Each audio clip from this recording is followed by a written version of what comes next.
അവസാനമോർത്തിട്ടെപ്പോഴും വ്യസനിച്ചിരി അർഷിൻ്റെ മുകളിൽ കയറി നിന്നാലും ശരി അകറ്റന്നെ നീ അൻ അഅ്ബുദൽ അസ്നാമ വബനിയ എന്ന് ഖലീലു ഇബ്രാഹീമ.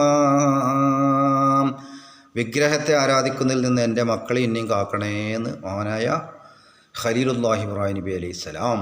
വബനിയ എന്ന് ഖലീലു ഇബ്രാഹീമ. ഇന്നി ജനൈതു പറഞ്ഞു മൂസ കലീമാ. കരയുന്നതാണ് റസൂലവർ വഅലീമ. ഇന്നി ജനൈതു ഞാൻ പാപിയാണ് പടച്ചോനെ എന്ന മനോവേദനയോടെ ദുആ ചെയ്യുമായിരുന്നു മഹാനായ കലീമുല്ലാഹ്. കരയും. അതുപോലെ തന്നെ വതവഫനി ഇസ്ലാം അതിൽ നബി യൂസുഫും പറഞ്ഞിട്ടതാ കരയുന്നു നേത്രം തൻ്റെയും. ഇതുപോലെ യബ്കി ശൈഖ് സുഫിയാൻ തങ്ങളും. ചിന്തിച്ചു നോക്ക് സഹോദര ഇത് നമ്മളും.